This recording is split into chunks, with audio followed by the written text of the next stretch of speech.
नमस्कार दोस्तों, मैं रवि आप सभी का स्वागत करता हूं। आज हम जानेंगे उन 5 संकेतों के बारे में जो हमें बताते हैं कि देवी देवता आपकी परीक्षा ले रहे हैं। देवी देवता भगवान आपके इष्ट आपकी परीक्षा कैसे लेते हैं, कब लेते हैं, आइए जानते हैं इस वीडियो के द्वारा। क्योंकि काफ़ी साधक तो यह समझ लेते हैं कि उनकी परीक्षा चल रही है, लेकिन काफ़ी साधक ऐसे हैं जो यह समझकर जब उनकी परीक्षा चल पड़ती है वो सोचते हैं कि उनके जीवन में इतने दुख क्यों आ रहे हैं, और वो उन दुखों के कारण देवी देवता की पूजा पाठ करनी छोड़ देते हैं। तो ऐसे में वो सच्चे भक्त नहीं बन पाते, वो उन देवताओं के भक्तों की गिनती में नहीं आ पाते। ऐसे में उनकी पूजा असफल हो जाती है। वह साथ में दोष भी उन लोगों को लग जाता है, क्योंकि वह अपने संकल्प को तोड़ देते हैं, वह अपनी परेशानियों के सामने झुक जाते हैं और भगवान को पाने की इच्छा को छोड़ देते हैं। सबसे पहली बात तो यह है कि अगर आप लोगों की परीक्षा चल पड़ी है, आपकी परीक्षा की शुरुआत हो चुकी है, तो ऐसे में आप लोगों को बिल्कुल भी निराश नहीं होना है, क्योंकि आपको केवल और केवल खुश होना है। भगवान आपकी श्रद्धा के अनुसार आपकी परीक्षा लेते हैं, भगवान आपके सच्चे मन अनुसार आपकी परीक्षा लेते हैं। तो आप लोगों को खुश क्यों होना चाहिए, क्योंकि अब आप लोग भी उन देवी देवताओं के सच्चे भक्तों की गिनती में आ चुके हो। क्योंकि परीक्षा उन्हीं की होती है जो सच्चे भक्त होते हैं। आप लोग सोचते होंगे कि मैं इतनी पूजा पाठ करता हूँ, मैं जितना माँ को पुकारता हूँ या फिर मैं जितना अपने इष्ट देव की आराधना करता हूँ, उतना ही कठिन समय मेरे जीवन में आ जाता है। तो ऐसे में आप लोगों को खुश होना चाहिए कि चलो देखते हैं कि कितनी उलझनें, कितनी परेशानियां आती हैं, और आप उनको सहन करके आगे जब निकलते हो तो उस समय का इंतज़ार करना है, क्योंकि इस परीक्षा के बाद ही आप लोगों को देवी देवताओं का राह मिल जाता है, उनकी भक्ति मिल जाती है, आपको शक्तियाँ प्राप्त होना शुरू हो जाती हैं। जिस चीज़ को आप हासिल करना चाहते हो वह आपको प्राप्त होने लग जाती है। देवी देवताओं से बातें आपकी होनी शुरू हो जाती हैं, देवी देवता आपकी इच्छाओं को पूरा करना शुरू कर देते हैं। जो भी आपकी मनोकामनाएं होती हैं वो तभी पूर्ण होती हैं और आपका जो जीवन है वह साकार हो जाता है। काफ़ी बार क्या होता है कि हमारे घर में कुछ भूत प्रेत बाधा होती है, हमारे घर में नेगेटिव शक्तियाँ होती हैं, या हमारे घर में कोई नेगेटिव शक्ति पहले से होती है या कोई बाद में हमारे घर पे भेज देता है। तो ऐसे में हमारा बुरा करने के लिए, तो ऐसे में हम सोचते हैं कि हमारी परीक्षा चल रही होगी, लेकिन फिर आराम आराम से हमारे घर का बिल्कुल बर्बाद होते चले जाते हैं, हमारे काम चलने बंद हो जाते हैं। तो दोनों को समझने के लिए आज हमने क्या ये वीडियो आप लोगों के लिए बनाई है।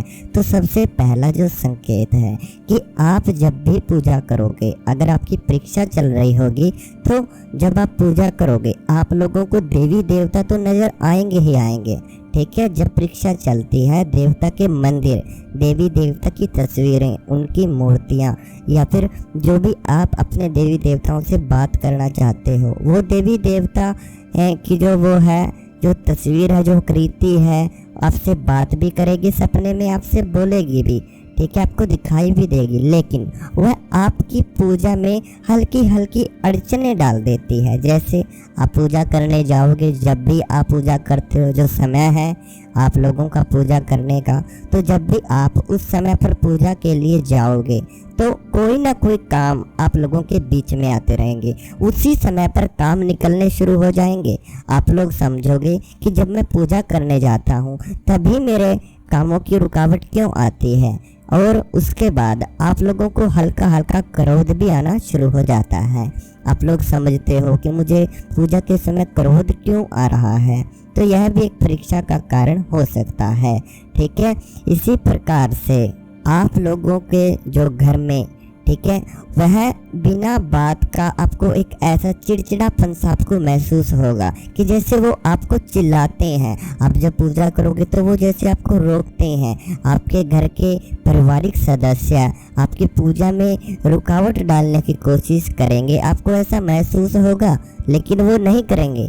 तो इस दौरान आपको क्रोध आएगा, और अगर क्रोध में आप जब कलह आप लोगों के घर पे उत्पन्न होगा तो वह पूजा स्वीकार नहीं होगी। तो आप लोगों को कोशिश यही करनी है कि बिल्कुल भी क्रोध आप लोगों को नहीं करना है, ठीक है। पहला संकेत तो यही होगा आप लोगों के साथ कि घर में रोक टोक शुरू हो जाएगी, आपको क्रोध भी आएगा, लेकिन देवी देवता आपको दिखते रहेंगे, ठीक है। इसी प्रकार से दूसरा संकेत क्या है, अगर देवी देवता भगवान आपकी परीक्षा ले रहे हैं तो आप लोगों को आपकी जो रुचि है पूजा करने की वो बहुत ही ज़्यादा गहरी हो जाती है। वो बहुत ही ज़्यादा आपके मन में एक तड़प अपने देवी देवताओं के लिए लग जाती है। आपको यही होता है आपको कि मैं अपने देवता की जल्दी से जल्दी भक्ति करूं, लेकिन बीच में रुकावटें बहुत उस समय पर आपके आएंगी। लगन तो आपके अंदर बहुत गहरी होगी, लेकिन रुकावटें ज़रूर आएंगी। रुकावटें कैसे? आप पूजा के समय पर बीमार होना शुरू हो जाओगे, आपको हल्का हल्का बुखार रहेगा। ऐसा नहीं है कि आप सारा ही दिन बीमार रहोगे, जी नहीं। आप जब भी जैसे कोई पूजा करने का समय जब आएगा आप लोग बीमार पड़ना शुरू हो जाओगे। अगर आप नियमित किसी देवी देवता का कोई मंत्र जपते हो तो जब भी वो मंत्र जपने बैठोगे तो आपको ऐसा लगेगा कि जैसे आपको बुखार आ गया है, कोई आपकी शारीरिक समस्या आपको हो चुकी है। लेकिन जब पूजा से उठ जाओगे तो थोड़े ही समय बाद आप वैसे ही ठीक हो जाओगे। फिर आपका मन करेगा कि मुझे पूजा करनी चाहिए, पूजा करने जाओगे फिर आपको ऐसा ही हो जाएगा। साथ में आप लोगों को आलस बहुत ही ज़्यादा आएगा पूजा करते समय, ठीक है। जब पूजा का समय होगा बहुत ही गहरा आलस आपके शरीर पर आना शुरू हो जाता है। वो देवता देखते हैं कि आपको अगर आलस आता है तो क्या तब भी आप लोग उनकी भक्ति करते हो, तब भी आप लोग उस आलस को ख़त्म करने के बाद अपनी पूजा जारी रखते हो, या फिर अपने समय का ही बदलाव कर देते हो। काफ़ी साधक ऐसे हैं वो सुबह जैसे अगर 4 बजे उठते थे तो वो नहीं उठ पाते, तो वो 5 बजे वो सोचते हैं कि नहीं मुझे अभी नींद आ रही है, मुझे अभी आलस आ रहा है। तो ऐसे में वो क्या करते हैं, वो अपने पूजा का समय ही बदल देते हैं। वो आज 5 बजे रखेंगे, कल वो 6 बजे रख देंगे, फिर वो 7 बजे, परसों जब उठोगे करोगे, और जब नहीं उठोगे तो नहीं करोगे। फिर ऐसे हो जाता है, मतलब वो अपने शरीर को कष्ट न देकर अपने समय को बदल देते हैं। तो यह भी एक परीक्षा का कारण है, आप लोगों को अपने संकल्प के ऊपर अड़े रहना है, ठीक है। तो ऐसा भी जब परीक्षा चलती है तो आप लोगों के साथ होना शुरू हो जाता है। इसी प्रकार से बात आती है तीसरे संकेत की। तीसरे संकेत में आप लोगों का मन बहुत ही ज़्यादा भटकेगा। जैसे आप पूजा करते हो, ध्यान लगाते हो देवी देवता का, लेकिन कुछ ही क्षणों में आपका ध्यान कहीं और चला जाता है। आप लोगों को अपने दिन के कार्य याद आने लगेंगे कि मुझे कल क्या करना है, या फिर आप लोगों के साथ अगर कुछ बुरा हुआ है आपको वो चीज़ें याद आने लगेंगी। आपका मन भटकना शुरू हो जाता है। एक उत्साह आपके अंदर जो आता है पूजा करते समय, वो उत्साह की जगह आपका मन भटकेगा। कभी अच्छी जगह जाएगा, कभी बुरी जगह जाएगा, लेकिन एक पूरा जो मन है आपका, ध्यान है, वो एकत्रित नहीं हो पाएगा, एकाग्रता आपके अंदर नहीं आ पाएगी। तो इस प्रकार का भी संकेत आपको मिलना शुरू हो जाता है, मन बहुत ही ज़्यादा भटकेगा, ठीक है। इसी प्रकार से वो देवता देखते हैं, वो आपका मन भटकाने की कोशिश करते हैं, आपके मन में अश्लील विचार भी लेकर आ जाते हैं। तो वह देखते हैं कि आपका मन किधर जाता है, भक्ति की तरफ या फिर उन विचारों की तरफ। इसी प्रकार से आप लोगों को अश्लील सपने भी आना शुरू हो जाते हैं, ठीक है। वो सपने आपको रात्रि में आएंगे, साथ में पूजा के समय आपके ध्यान में भी वो विचार आ सकते हैं, लेकिन आपको उनकी तरफ ध्यान न देकर अपने देवी देवता, अपने ईश्वर की तरफ ध्यान लगाना है और अपनी भक्ति में सफल होना है। इसी प्रकार से बात आती है चौथे संकेत की, कि चौथे संकेत से कैसे जानोगे। आप लोगों के जीवन में दुख ही दुख आना शुरू हो जाएंगे। उस समय पर आपको ऐसा लगेगा कि जैसे कोई काम करने जाओगे वो काम नहीं बनेगा, लेकिन देवी देवता आपको नज़र आएंगे, वो आपको आपके कामों में देरी आना शुरू हो जाएगी, ठीक है। जब आपका काम नहीं बनेगा, वो देवता देखते हैं कि यह किसके आगे रोएगा, किसके आगे बताएगा। और आपका मन क्या होता है उस समय पर, आप अपनी समस्याओं को किसी के साथ शेयर करना नहीं चाहोगे। आप केवल और केवल अपने देवता के सामने बैठोगे जाकर, वहाँ पर जाने के बाद उनके सामने रोओगे, उनके सामने अपनी समस्याएं बताओगे, ठीक है। और फिर देखोगे कि कुछ समय बाद वो काम पूरा हो जाता है। तो ऐसे में कुछ क्षण के लिए आपके जीवन में दुख ही दुख आएंगे, ठीक है। वो देवता देखते हैं कि क्या आप अपने दुखों में उन देवता को याद करते हो या फिर उनको कोसने लगते हो। क्योंकि काफ़ी साधक ऐसे हैं जब उनके जीवन में दुख आते हैं, परेशानियाँ आती हैं, उनके काम नहीं बनते और जो कार्य वो करना चाहते हैं वो समय पर पूरा नहीं होता। तो ऐसे में कुछ साधक तो ऐसे हैं जो समझ लेते हैं कि जो मेरे भगवान हैं, जो मेरे इष्ट हैं, जो देवी देवता हैं, उन्होंने मेरे लिए कुछ अच्छा ही सोचा होगा। लेकिन कुछ साधक ऐसे हैं जो समझते हैं कि देवी देवता की भक्ति करने के बाद भी मेरे कार्य नहीं हो रहे हैं, मेरे कामों में रुकावट आ रही है, मेरे जीवन में कष्ट ही कष्ट आ रहे हैं।